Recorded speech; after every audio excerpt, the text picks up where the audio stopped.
Bueno, luego de esta introducción, ¿se escucha bien? Me habían, dentro de lo que, cómo nos habíamos organizado como para hacer estas exposiciones, me habían asignado, y bueno, asumí gustoso, el abuso sexual de un niño, niña, adolescente, las distintas formas en las que puede llegar esa noticia, qué hacer la escuela, y esto teniéndolo en consideración desde lo que es el abordaje interdisciplinario. Es decir, qué relación va a haber, cómo vamos a trabajar cada uno de los operadores en ese problema. Cada uno buscará lo suyo. Nosotros, en el caso, en el tribunal, seremos el que finalmente intervenga para responsabilizar penalmente, de manera criminal, a una persona que esté involucrada en este tipo de hechos. Por el lado de ustedes, estarán también vinculados al problema y participarán como para una contención del menor y que ese hecho cause el menor estrago posible. Cada uno se ocupa de sus cosas, pero no podemos dejar de tener en cuenta que todos formamos parte, actuamos en lo mismo, y lo que hacen ustedes vamos a explicar después ahora a continuación, de qué manera nos sirve muchísimo a nosotros a la hora de establecer o de asignar una responsabilidad penal ese dato que recogen ustedes en los primeros momentos, que en la mayoría de las veces van a ser los primeros, los que tienen la noticia y los que generan ese disparador para cuidar al chico y para responsabilizar a quien ha tenido algún tipo de participación. De cómo había venido, de acuerdo a la introducción, nos queda claro que el problema debe mirarse desde una perspectiva diferente. La Convención de los Derechos del Niño y ciertas leyes también que Marcela ha mencionado en la introducción, nos obligan a mirar las cosas de una manera diferente. La protección integral del niño hace que se lo deba cuidar, que deba ser una preocupación, no solamente por una actitud nuestra de querer participar, sino porque además de eso, es una imposición legal. Todos debemos participar y todos debemos cuidar de los chicos. También a nosotros, como a modo de introducción, no tengo demasiado tiempo, pero a modo de introducción también se nos va a imponer el cuidar al chico en cómo se produce la prueba en el proceso penal. No podemos sentarlo al menor a declarar, que de alguna manera significa una revictimización, debemos cuidarlo. Entonces, a nosotros también en el proceso penal también se ha filtrado esta necesidad, este interés superior del niño, y ha determinado que hagamos las cosas como las tenemos que hacer. Entonces, desde este nuevo paradigma de los derechos del niño, considerado justamente como sujeto de derecho, como persona que hay que escucharla, como persona que su decisión vale, desde esa perspectiva tenemos que interpretar las cosas. Hablé del abordaje interdisciplinario, de la necesidad que las cosas ocurran de esa manera. Y voy a la escuela porque es el ámbito en donde, de acuerdo, los abusos, yendo al caso de abuso sexual infantil, que puede ocurrir en un ámbito extrafamiliar, intrafamiliar, puede ser en la misma escuela o puede ser autor o otro niño, niña o adolescente. En uno o en otro caso, en la mayoría de las veces, es la escuela la que recibe la primera noticia, porque el nene lo cuenta, dice, relata su experiencia, porque el nene le contó a un compañerito y ese compañerito hizo el comentario, porque en la escuela también lo vieron con signos, con lastimaduras, y eso hace sospechar de cuál es la situación que le está pasando, o porque, por ejemplo, presenta síntomas de embarazo. Todos casos en los que se prenden alarmas. Y esas alarmas nos ponen ante una presunción de abuso sexual. Esa presunción de abuso sexual es el disparador. A partir de ahí se genera una obligación para los que integran el establecimiento escolar de denunciar, de acompañar, de acuerdo, vamos a ver, a cómo haya ocurrido, si es intrafamiliar, extrafamiliar. Pero empiezan obligaciones para los integrantes de la escuela. Y en esto me interesa esa primera percepción, es muy, muy importante de qué forma ustedes dejan constancia de eso, es un término medio procesal, dejar constancia, pero van a tener que elaborar un acta con fecha, lugar, hora, todos datos que hacen a ese instrumento. Es un instrumento de prueba, después nos va a servir a nosotros. Y les voy a contar qué tiene que tener para que nos pueda verdaderamente servir. Porque al momento de determinar o de adjudicar una responsabilidad penal a una persona, se valora prueba. Entonces, para poder valorar y para decir esto sirve, tiene que haber sido realizada esa acta con estos detalles. Fecha, lugar, hora, para saber cómo se tomó conocimiento. Ese instrumento me va a poner a mí en situación de a ver en qué circunstancias el nene dijo lo que dijo. En segundo lugar, van a tener que incluir ustedes en esa acta las manifestaciones del chico. Y esas manifestaciones del chico tienen que estar lo más textual posible. No es que lo que a ustedes les pareció o las palabras que utilizó el nene, esas palabras. Cuando digo nene, más allá de, puede ser por supuesto de más edad, pero para identificarlo así de esta manera. Las palabras textuales. Y deben omitir, la persona que labre esta acta, debe omitir cualquier juicio de valor o lo que le parece, es lo más neutro posible. Se dice que ustedes no tienen la obligación de aportar prueba. Sí, pero es importante que ese dato llegue a la causa. Es muy, muy importante. Y ese primer dato llega a la causa y después ustedes van a seguir trabajando con el chico. Y seguramente si fue víctima de algún tipo de delito de los que estamos conversando, va a generar consecuencias a la hora de medir su aprendizaje, con sus comportamientos en la escuela. Y todas esas circunstancias también deberán reflejarse. Y es bueno que lleguen a la causa. ¿Por qué? Porque eso hace que no me quiero adelantar, pero sobre todo en este tipo de delitos, que es lo que nos toca a nosotros después, estamos en la palabra de uno contra uno. Son delitos que ocurren generalmente en un lugar alejado, en donde no hay testigos, no hay prueba directa, lo que se llama. Nadie viene y me cuenta cómo fue, solamente la víctima. Entonces, estamos ante la palabra de uno contra la palabra de otro. Tenemos que ser especialmente cautos como para decir, este tiene razón o este. ¿Por qué? Porque si no puedo establecerlo, el beneficio de la duda beneficiará a aquella persona que se le adjudicó la comisión de un crimen. Entonces, en caso de duda, pierde el nene. Siguiendo con esto, es muy, muy importante la forma en la que ustedes recogen esa primera información. La forma en la que se va volcando todas las novedades en las evaluaciones del chico. A nosotros nos va a llegar esa información y junto con otros datos, con entrevistas, sobre todo en la cámara Gesell, tratando de evitar revictimizaciones, porque lo sentamos a declarar y vuelve a contar una historia otra vez, en definitiva estamos incumpliendo con esa pauta fundamental que es el interés superior del niño.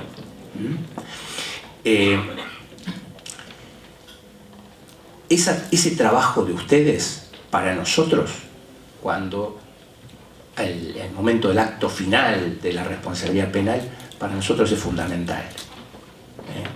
La relación entre quienes se encargan de tutelar a chico, quienes se encargan de responsabilizar criminalmente al que cometió el hecho,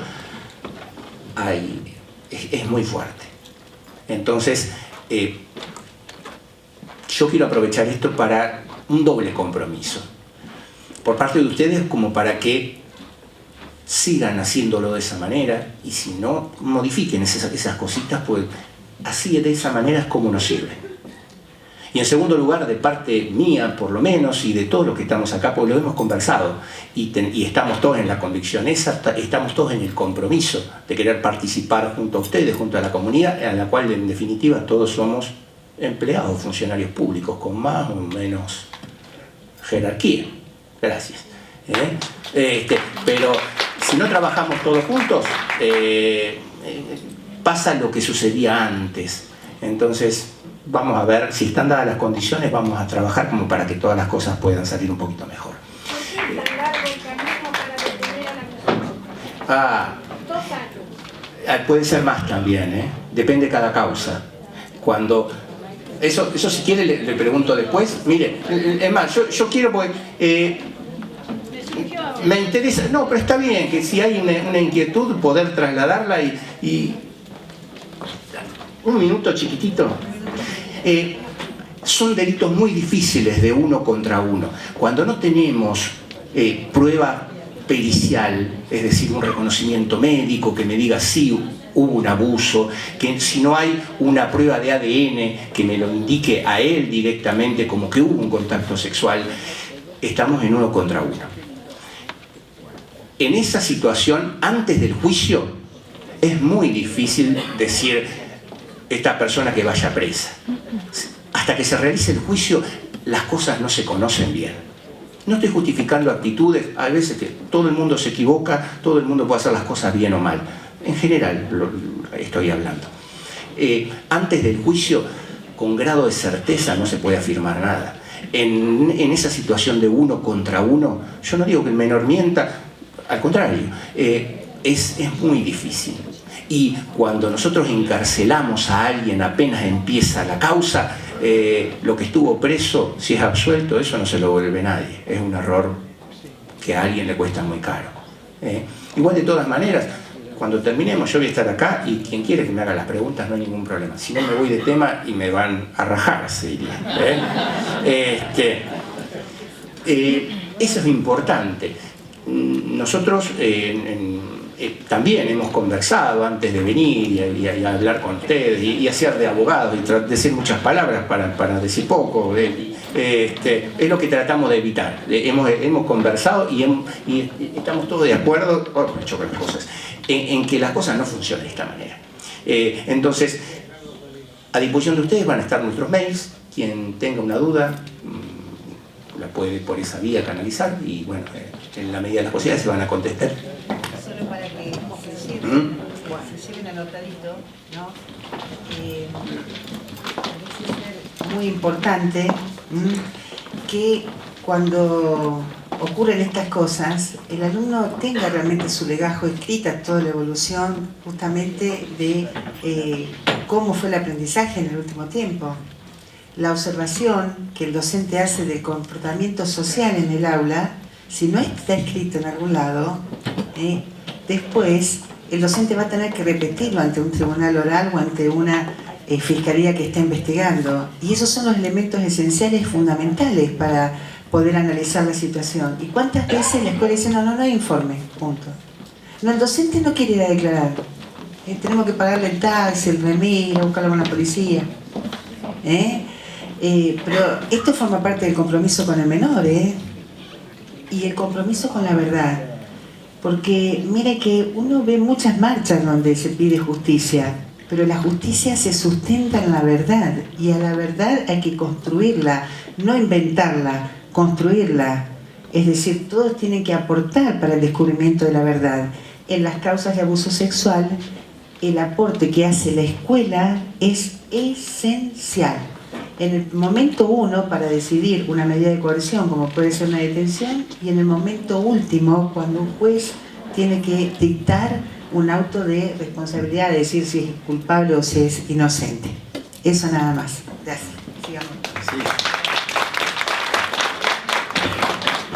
Yo quiero dejar esto, el compromiso de ustedes y de nuestra parte también asumir un compromiso.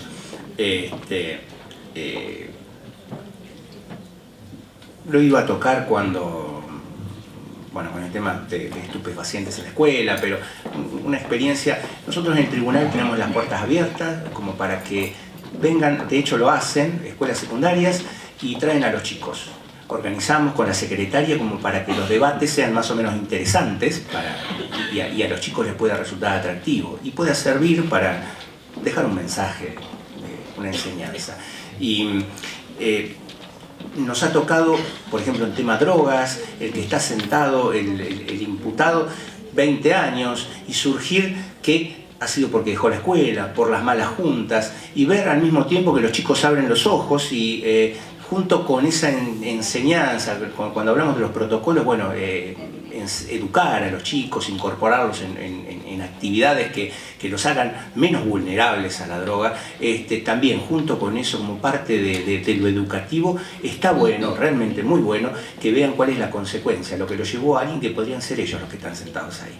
Entonces, bueno, las escuelas que son de acá de Mar del Plata, yo los invito a que vengan a coordinar qué debates pueden ser interesantes, y a ustedes también, lo que les digo es que golpeen la puerta de los tribunales de donde están, porque funcionarios públicos somos todos, y la justicia debe mostrar qué es lo que hace.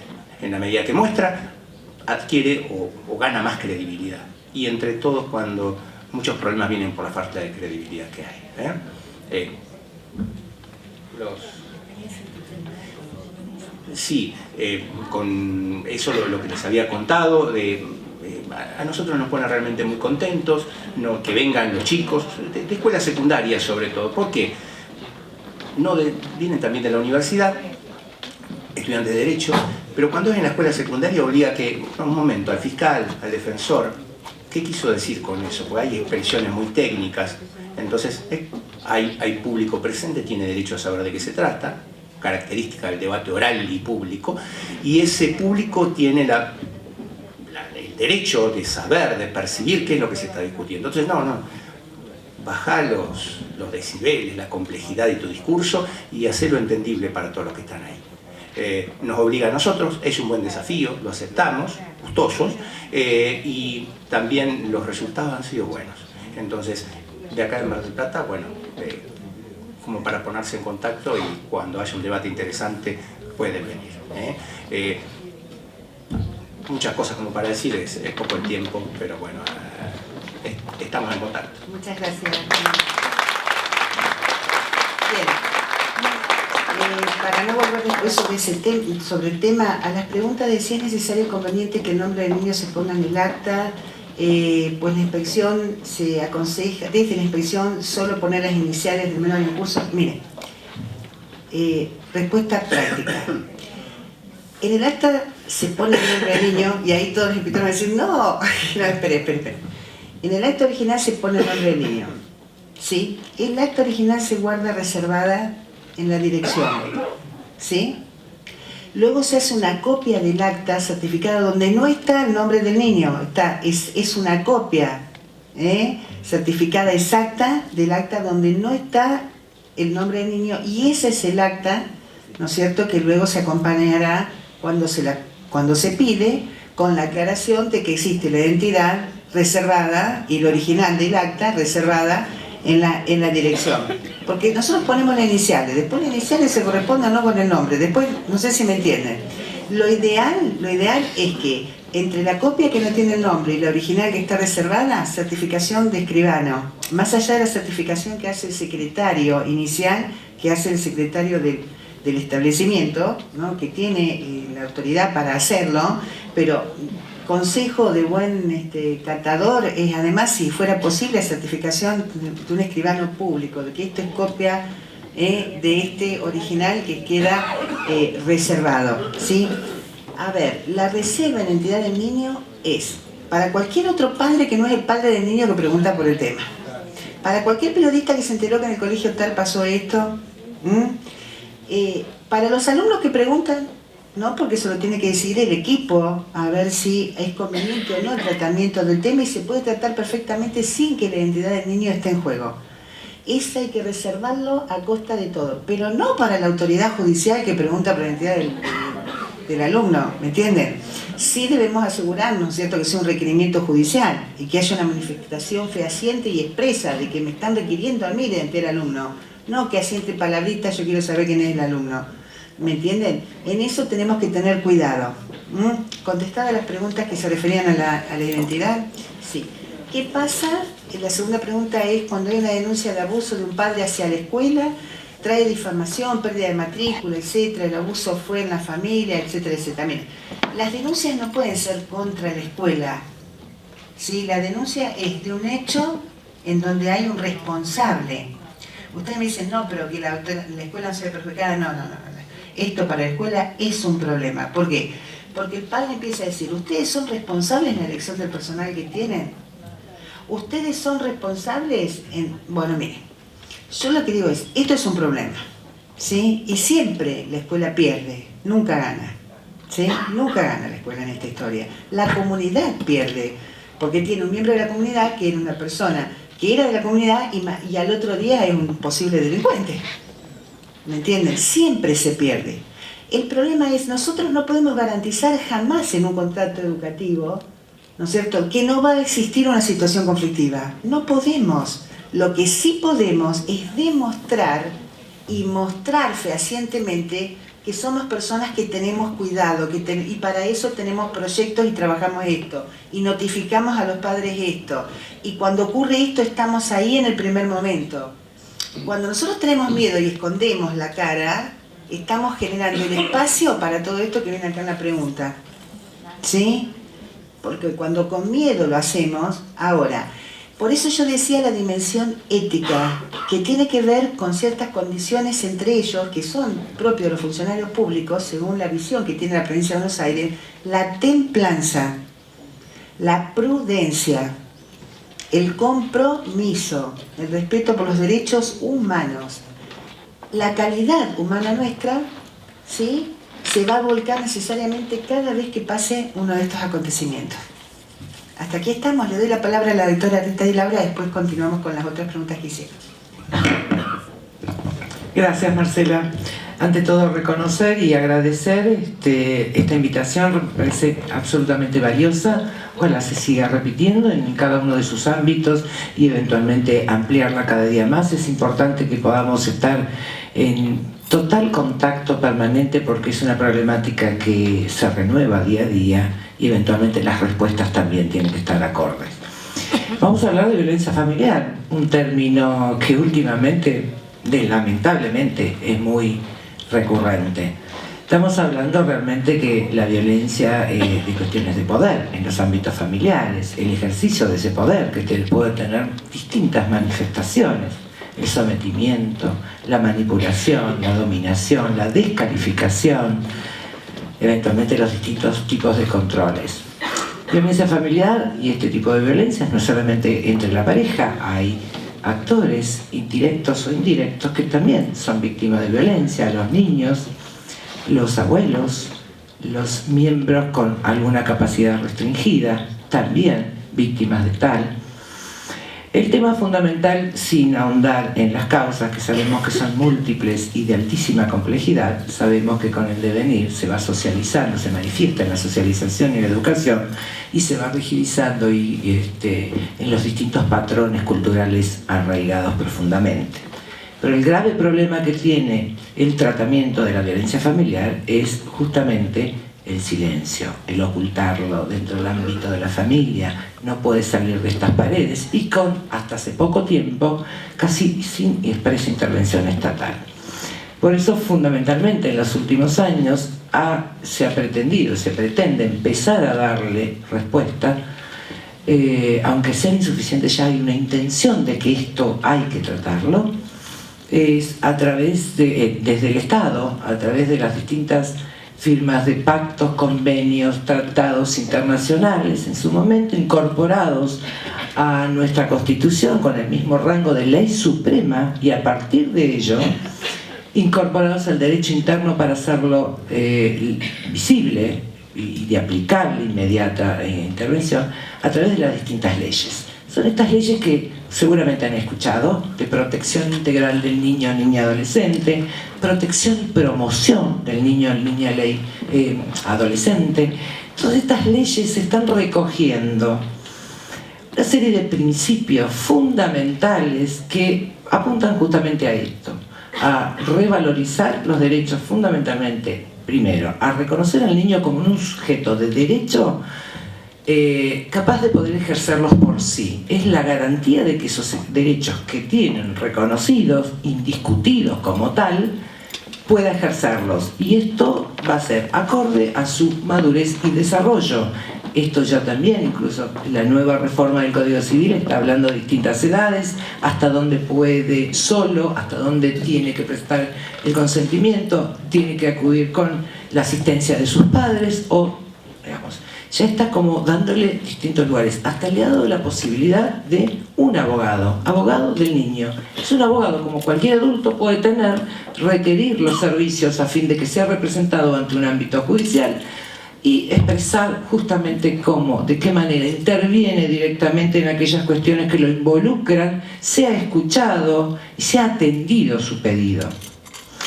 Esta participación activa es fundamental, por eso ustedes desde el lugar que están, es muy importante que conozcan este cambio de paradigma que traen estas leyes, un cambio absolutamente total al que a lo mejor en muchos años ya estaba repitiéndose y sabemos que hoy tiene un formato diferente. El interés superior del niño es otro principio fundamental a tener en cuenta. Es la regla de oro que tenemos que tener en cuenta al momento de discernir o determinar o aplicar o interpretar alguna cuestión en la que esté involucrado un niño. Y cuando a lo mejor esta cuestión esté en conflicto con algún derecho de un adulto, ¿qué hacemos? Los niños son seres humanos completos en crecimiento. No es que es un niño que le falta, no, está creciendo. Cada uno de nosotros somos parte de la historia de este chico, de este niño, de este joven, desde el lugar que estamos. Estamos escribiéndole también la historia muchas veces, con la participación o con la negación a la participación en esa etapa o en esa cuestión puntual. Por eso tenemos que darle con un valor importante y una responsabilidad, y es la corresponsabilidad también la que tenemos que entender. Es decir, que estas nuevas leyes nos traen algunos términos que parecen rimbombantes, pero tienen un fundamento y todas apuntan a lo mismo, es la protección integral del niño y adolescente. ¿Para qué? Para que pueda desarrollar con plenitud todos estos derechos que tiene, que no sean vulnerados, y cuando son vulnerados, actuar inmediatamente.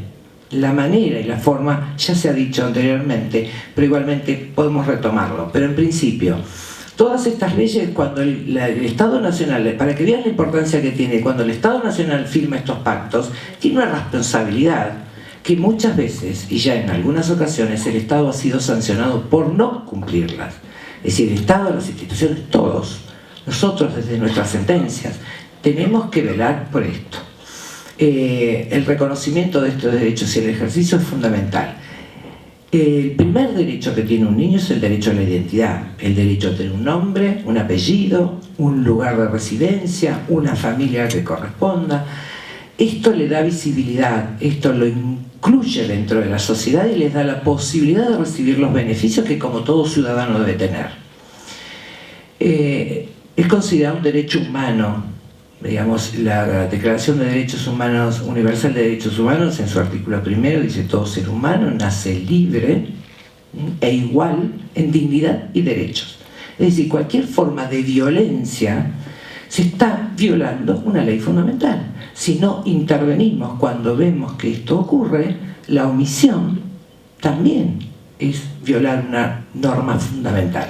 Es decir, ¿qué derecho eventualmente, cómo podemos dejar pasar y no ver que esta situación de violencia que tenemos frente a nosotros, qué derecho tenemos nosotros de permitir esto? No solamente la obligación, sino la acción positiva, concreta, tendientes a detener esto. Ahora, ¿de qué manera lo hacen ustedes? Por lo menos, ¿de qué manera lo hago yo desde mi juzgado de familia? El juzgado de familia, o el juez de familia, tiene la obligación fundamental de atender estas cuestiones, ya sea que provengan directamente de un particular, con una denuncia, que muchas veces ya la ley de violencia contempla la posibilidad de que pueda acudir sin patrocinio letrado, sin un abogado, porque por la urgencia del riesgo de la situación que se está planteando, o directamente porque provenga de alguna institución o de algún organismo estatal. Esta ley de promoción y protección crea también organismos como son los servicios locales y servicios zonales. Creo que está bastante extendido, en todas las municipalidades ya está conformado esto. Pero a ver, supongamos que en el caso frente a la actuación concreta no están recibiendo, creen que las respuestas que les pudo dar el servicio en su momento no no las complete, pueden acudir directamente a la justicia. Digamos, la puesta en conocimiento de esa situación. La justicia de familia es una justicia de acompañamiento.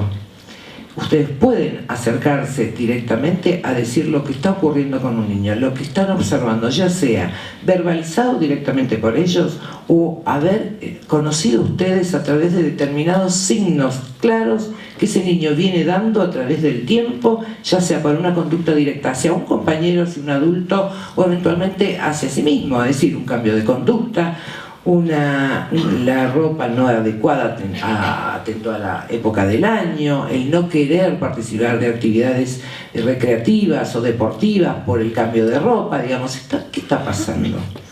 Esto tiene que tenerlo cada una de las escuelas reflexionado, conversado, para saber cómo actuamos en ese momento. Si les da tiempo, hay situaciones de alto riesgo que no les permite a lo mejor hacer todo este camino. Por eso es importante que ya tengan cuáles son los pasos determinados, cómo vamos a actuar frente a esta problemática, que puede ser frecuente en una escuela determinada porque a lo mejor el tipo poblacional o el tipo económico, lo que fuere, está marcando más una situación crítica que otra. Y hay que darle una rápida respuesta. Esa rápida respuesta que puede dar, ya sea directamente el niño sea víctima de violencia, él, directo o indirectamente, porque lo está percibiendo desde la violencia que es ejercida contra otro miembro de su familia, amerita una respuesta del juzgado. ¿Qué hace el juzgado? Toma distintas o eventualmente el servicio local puede tomar medidas. Si amerita el apartamiento de ese chico, de ese núcleo familiar nocivo o dañino o que lo victimiza, ustedes conocen las medidas de abrigo, saben lo que es una medida excepcional, temporal, que lo que trata es tratar de restablecer esos derechos vulnerados en el niño sin dejar de tener en cuenta que ese niño, que sería lo ideal, pueda volver a ese vínculo familiar o ese seno familiar después de haber despejado todas estas cuestiones que lo pusieron en riesgo.